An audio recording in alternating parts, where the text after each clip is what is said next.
주식 투자로 소소한 꿈을 꾸는 주식 초보자 생생경제 청취자들을 위한 친절한 생생주천 오늘도 문을 열었습니다. YG경제연구소 차영주 소장과 함께합니다. 소장님 안녕하세요. 예, 안녕하십니까. 차영주입니다. 자, 월요일 오늘 시장 어땠습니까? 예, 전반적으로 시장의 흐름은 좀 변동성이 확대되는 그런 모습들을 우리가 확인할 수 있었고요. 네. IT 중심으로 상승하는 흐름들을 보였습니다만 전체적인 주식들이 좀 다소 탄력이 떨어지는 그런 모습들을 좀 보였습니다. 근데 좀 특이한 게 2월 들어서 우리가 주초엔 좀 강하고 주 후반에 약한 모습들을 좀 보였는데 오늘 같은 경우 전반적으로 조금 약한 흐름들 좀 이어졌다라고 말씀드릴 수가 있겠고, 시장에 있어서 우리가 좀 체크해야 될 상황들이 미국에 있어서 국채금리의 상승, 이게 이제 시장에서 중요한 화두 아니겠습니까? 네. 그렇지만 그거 이외에 고객 예탁금의 감소라든지 거래대금의 감소, 이런 것들도 현재 시장의 주축으로 참여하고 있는 개인 투자자들의 관심이 2020년보다는 다소 떨어지고 있다. 이런 것들도 좀 확인해야 되지 않을까 말씀드릴 수가 있겠습니다. 변동성이 확대된다고 하셨잖아요. 예. 이게 무슨 말이에요? 그럼 앞으로 조금 더 조정을 받을 가능성이 있다는 말씀이신 거예요? 이렇게 변동성이 확대된다란 말이 이제 증권가에서 좀 애둘러서 말씀을 좀 드리는 건데요. 네. 아무래도 상승을 할 때는 올라갈 것이다. 이렇게 얘기를 합니다만 하락이 좀 예상될 때는 하락합니다. 이렇게 얘기하기가 조금 곤란하지 않겠습니까? 네네. 그럴 경우에 이제 조금 변동성이 확대된다라는 의미로 애둘러서 표현을 하고 있기 때문에 제가 그걸 잘 집었네요.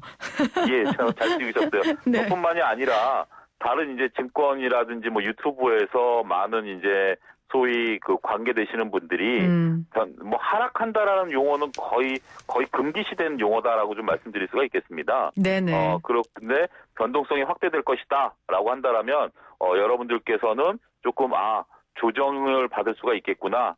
그렇게 좀 이해하시면 될 것 같습니다. 알겠습니다. 자, 앞으로 여러분들 생생경제에서 변동성이 확대된다는 말은 조금 더 떨어질 수 있다라는 말을 예. 품고 있다는 거 기억하시고요.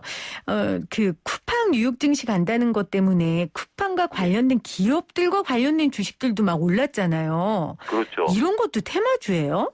그러니까 예를 들어 그렇습니다. 이것도 테마주죠.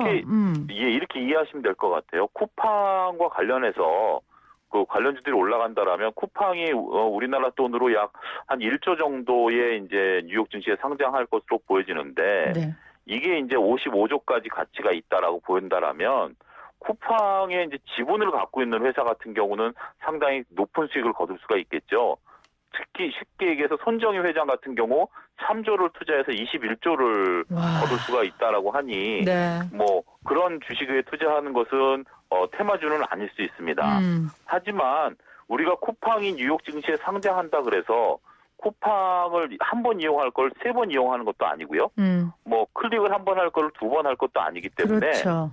그런 협업으로 이루어지는 회사들에 투자한다라는 것은 조금 우리가 테마주 성격이 강하다. 그렇게 좀 냉정하게 좀 봐야 될 것 같습니다. 그러니까 뭐 쿠팡과 비슷한 회사들 위메프나 뭐 이런 기업들 아직 상장 안 했잖아요. 예. 그런 기업들에 관심 갖는 것 정도는 뭐 괜찮을지 모르겠지만 위메프하고 관련 있는 무슨 다른 회사 주식들까지 관심 갖는 건 테마성이 크다. 이렇게 우리가 생각해야겠네요. 오늘은 뭐 정확히 잘 찍어주시네요. 저 많이 배웠나 봐요. 진짜 이거 하면서. 자랑스러워요. 그러니까 이렇게 그 연관성이 위메프라든지 네이버라든지 이런 거는 저는 오히려 좋다라고 봐요. 왜냐하면 경쟁 회사이긴 한데 네. 우리가 이런 그 신산업에 대한 것들의 가치를 과연 어떻게 평가해야 될지 그 기준이 모호했었거든요. 근데 이제 쿠팡이 뉴욕 증시에 상장을 하게 되면 아무래도 글로벌 투자자들이 이제 쿠팡을 투자할 거 아니겠습니까? 네네. 그러면 쿠팡에 과연 어떠한 밸류를 줄 것이냐. 그 기준에 따라서 우리나라의 이제 대표적인 주식 중에 하나인 네이버라든지 말씀하신 뭐 위메프라든지 이런 것들에 대해서 가치를 이제 평가할 수 있을 거거든요. 그렇게 된다라면 조금 우리가 냉정하게 지금보다는 조금 가치를 더 받을 수 있지 않겠는가. 저는 또 그런 관점으로도 접근이 가능하다라고 말씀드릴 수가 있겠습니다. 또 하나 궁금한 거예요. 저희가 일부에서 그 가상화폐 관련된 거 했거든요. 요즘 난리잖아요. 예. 그래서 오늘도 이 가상화폐와 관련된 주식들이 많이 올랐다는데 그게 IT주예요? 아까 말씀하신? 아닙니다. 그건 물론 다른 거예요? 가상화폐도 IT가 되죠. 왜냐하면 가상화폐 주식이 가상화폐 가격이 올라가니까 네. 소위 말해서 가상화폐를 채굴 해야 되지 않습니까? 그렇죠. 거래소 채굴. 네, 네. 예, 채굴을 하게 되면 그거에 들어가는 고사양의 PC가 필요할 것이고요. 그리고 막대한 양의 전원이 또 필요한 부분들이 되고요. 네. 이러한 부분들이 이제 관련주로서 엮이는 부분들도 분명 있긴 합니다. 하지만 가상화폐가 올라간다 그래서 우리가 그런 주식들을 따라간다라는 것은 글쎄요, 제가 볼 때는 조금 저는 이제 가치 투자를 표방하는 입장에서 본다라면 좀 어폐가 있지 않을까 말씀드릴 수가 있겠습니다. 그러면 지금 6453님이 아까 일부에서는 주식 투자하시는 분들이 가상화폐 시장으로 많이 갈 것 같다고 하셨는데 차은주 수사님의 의견이 궁금합니다. 이렇게 남겨주셨거든요. 저는 그거랑은 좀 별개로 봅니다. 물론 이제 트레이딩, 그러니까 이제 그 시세만 보고 하시는 분들 입장에서 본다라면 이게 지금 오늘 사서 내일까지 시세가 올라갈 것이다라고 보면 뭐 선물 시장이나 가상화폐 시장이나 주식 시장이나 어떠한 시장에서든지 거래가 가능합니다만 네. 주식이라는 게 우리가 기업의 가치를 이제 본질 가치, 이익을 따지는 거기 때문에 그러한 부분들을 보면 조금 그 결이 다르다라고 말씀드릴 수 있겠죠. 우리가 올라간다라고만 보면 부동산 가격이나 주식이나 가상화폐나 다르지만 네. 부동산 하시는 분이 주식 투자하는 걸 좀 꺼려하는 면도 있고요. 주식 하시는 분들이 가상화폐를 꺼려하는 면도 있기 때문에 도식적으로 올라가니까 주식이나 가상화폐나 비슷한 거 아니겠느냐 이렇게 보는 시각은 저는 좀 경계해야 된다라고 좀 말씀드리고 싶어요. 투자의 대상의 장단점이 분명하고 성격도 다르고 그 투자를 하는 투자자의 성격도 다 다르기 때문에 그렇죠. 단지 오른다는 것만으로 주식하시던 분들이 다 가상화폐 시장으로 뭐 대거 이동하는 일은 일어나지 않을 것이다. 이런 말씀이신 것 같습니다. 자, 오늘 생생주치원 또 우리 생생 초보자, 주식 초보자들에게 우리가 오늘 팁을 좀 드려야 될 것 같은데 지난주부터 주식 초보자들에게 이 어려울 수 있는 기업 공시 보는 방법을 친절하게 설명해 주고 계시잖아요. 최근에 공시가 굉장히 많더라고요. 그렇습니다. 이게 공시라는 게 이제 공개적으로 기업들이 투자자들에게 자신의 회사 상황을 알리는 거거든요. 네. 근데 최근에 이제 공시 나오는 거 보면 기업의 이익이라든지 아니면 배당이라든지 이런 이제 소위 말해서 결산과 관련된 공시가 상당히 많습니다. 이런 것들을 여러분들이 외우셔야 되는 것 중에 하나가 분기 결산은 결산 마감 후에 45일. 네. 그러니까 1분기가 3월 말에 끝나기 때문에 4월 15일까지는 실적을 무조건 발표해야 됩니다. 법적으로. 그렇지만 결산기 2020년 실적은 결산이 끝나고 나서 90일 이내, 그러니까 12월 31일 기준으로 해서 90일이면 3월 말 아니겠습니까? 네.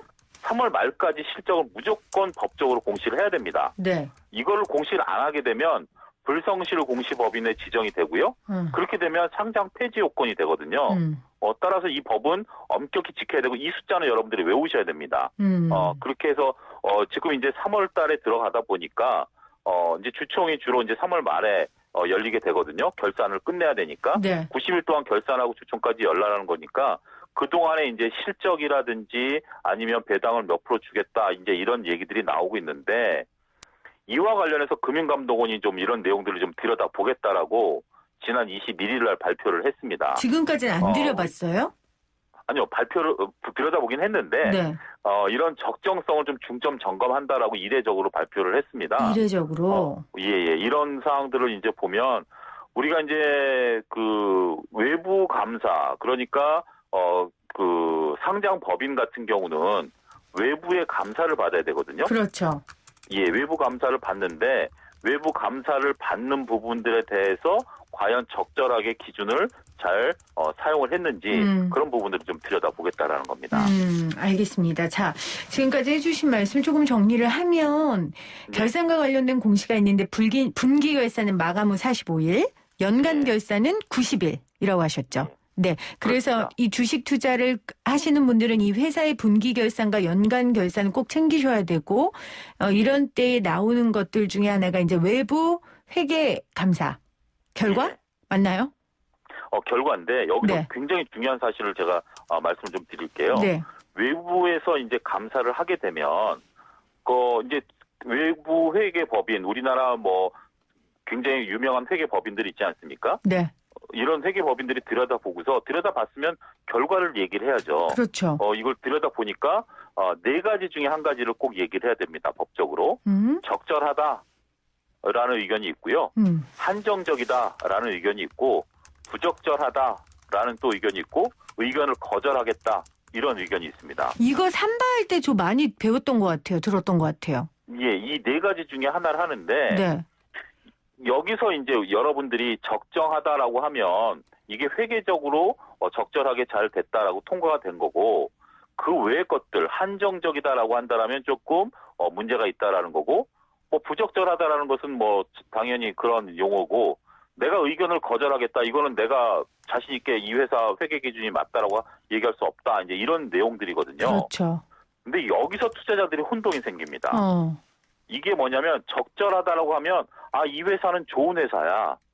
의견이 거절되고 하면 이 회사는 나쁜 회사야. 맞아요. 라고 인식을 하게 되는 거죠. 아니에요? 절대 아닙니다. 그래요? 이게 뭐냐면 회계 기준을 적절하게 잘 지켰느냐 여부거든요. 그러면 종합통지표가 아니라는 거죠?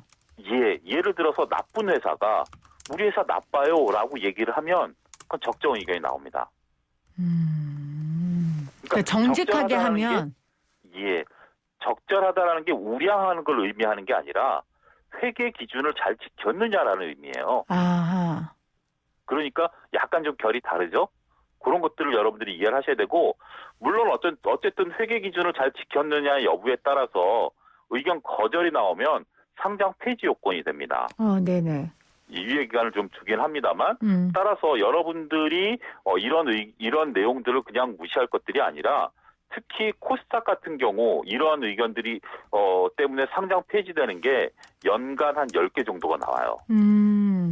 그렇기 때문에 여러분들이 이번 결산기 때 과연 여러분들의 투자하고 있는 기업들의 감사 의견이 어떻게 나오는지 네. 그런 부분들을 꼼꼼히 체크하시고 물론 이게 사후에 나오는 것이라 이것을 가지고 여러분들이 사전적으로 어떻게 할 수는 없지만 그래도 사후에라도 확인되면 앞서 언급드렸던 것 같이 변동성 확대에 대비한 전략을 세우셔야 된다고 말씀드릴 수가 있는 거죠. 그러면 이제 이 회계감사를 해서 보고서를 낼 때 거의 한정적이다 부적절하다 의견 거절이 나오면 주식이 일단 떨어지는 건 맞는 거죠?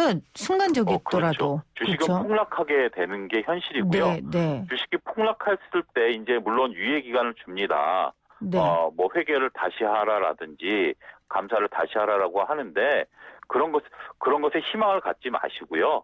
일단 이런 정도 의견이 나왔다라면 저는 좀 극단적으로 표현하면 그 주식에서 탈출하는 게 맞다. 손절하라. 근데 아까 전에 소장님이 이 모든 거를 이 회계감사서만으로는 판단하지 말라고 하셨잖아요. 회계감사만으로 판단하는 건 아니고요. 네.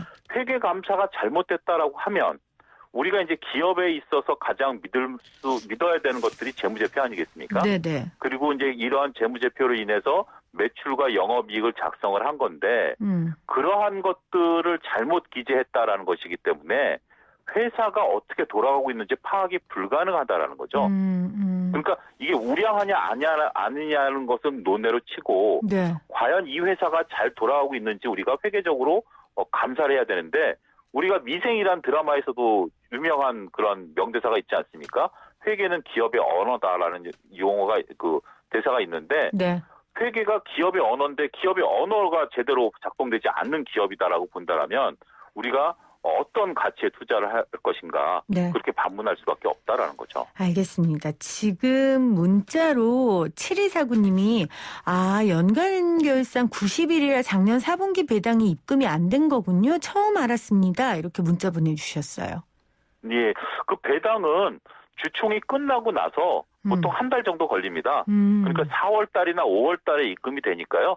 좀 느긋하게 기다리시면 증권사에서 다 연락이 갈 겁니다. 와, 보람 있어요. 소장님 가르쳐 주셔서 이렇게 오늘 한 분이 깨달으셨잖아요. 저는 물론이고. 보람 있습니다. 이래서 생생주청 코너를 우리 청취자분들이 좋아하시는 것 같아요. 좀 구체적인 예를 좀 들어보고 싶은데 HLB 사태가 있었다면서요. 지난주에. 이게 오늘 하고 싶으신 얘기의 하나의 좀 증거가 될 수 있다고 하는데 이게 무슨 사건이었어요? HLB라는 코스닥 바이오 회사인데요. 네. 이게 이제 그 암과 관련된 그 치료제를 만드는데 임상 3상을 이제 회사에서는 보도 자료를 통해서 우리가 임상 3상을 통과했다 이렇게 발표를 했는데 이게 이제 미국에서 임상을 실행을 했거든요. 네. 근데 미국 측에서는 통과가 됐다라고 통보하지는 않았다라고 하면서 서로 엇박자가 난 거죠. 거짓말 아니에요, 그럼? 예? 거짓말 아니에요? 그래서 이제 그 부분을 금융감독원이 들여다봤고요. 네. 그거는 이제 회사 측에서는 서로 소통의 문제였다라고 현재 지금, 아직 판결이 난 건 아닙니다. 근데 이제 이것을 현재 지금 이제 논의가 진행이 되다 보니까 아무래도 뭐 정상적인 기업이 있는데 시끄러운 기업에 투자할 만한 것들은 아니기 때문에, 일단은 표면적으로 드러난 것들은 이제 그렇게 해서 좀 주가의 변동성이 확대가 됐었는데, 이게 이제 공시적인 내용과 재무제표랑 같이 연관이 돼 있습니다. 네, 어떻게요? 이게 무슨 내용이 있고 하니, 네. 임상 3상에 들어갈 때 우리가 이제 기업들, 그 임상에는 막대한 비용이 들어가거든요. 그렇죠. 그러면 회사 입장에서 막대한 비용을 한꺼번에 처리하는 게 좋을까요? 아니면 몇 번에 나눠서 처리하는 게 좋을까요? 나눠서 하는 게 좋죠. 아니에요? 그렇죠. 그런 게 유혹에 빠지게 되는 거죠. 네. 그래서 이제 우리나라는 회계 기준상 임상 3상에 들어갈 때 개발비라는 용어를 써서 감가상각을 통해서 비용을 분할하라라고 얘기를 했는데 네. HLB 입장에서 이게 임상 통과가 안 되면 연구비 항목을 바꿔서 일시에 비용 처리를 해야 됩니다. 그러면 예를 들어서 20년 동안 비용을 처리할 수 있었던 것을 한꺼번에 비용 처리를 하게 되면 비용이 커지죠. 네. 그럼 회사는 적자일까요? 흑자일까요? 적자죠. 적자가 될 가능성이 높죠. 네. 그렇게 된다면 기업은 이미지 훼손 그리고 적자의 발생 이런 것으로 인해서 주가가 폭락할 가능성이 있다라는 거죠. 그건 이제 알려지지 않은 사실인데 네. 그런 걸 보는 투자자들이 HAB에 대해서 무조건 하한가에서도 팔려고 했었던 중요한 이유가 된다라는 걸 여러분들이 이해를 하셔야 됩니다. 알겠습니다. 이 재무제표와 또 임상과 관련된 이런 공시도 관련성이 있군요. 투자자들이 그렇죠. 잘 봐야겠어요. 예, 우리가 재무제표를 어렵더라도 굳이 공부를 해야 되는 이유가 이렇게 공시사항을 봤을 때 이 공시가 뭘 의미하는지를 여러분들이 즉각 아셔야 되거든요. 그런 것들 때문에 어찌됐든 저희 뭐 주치원에서는 이런 것들 그때그때 이슈가 발생할 때마다 풀어드리긴 할 텐데 여러분들이 이런 것들은 반복해서 청취를 통해서라도 이해를 하셔야 됩니다. 네, 이 사례를 통해 공부하시는 것도 굉장히 좋을 것 같아요. 본인이 투자하시는 기업에 적용시키시는 것도 굉장히 중요합니다. 자, 오늘 우리 생생주치원의 원장님이시죠. 우리 차영주 소장과 함께 공시 보는 법 함께 이야기 나눠봤습니다. 소장님 고맙습니다. 예, 감사합니다.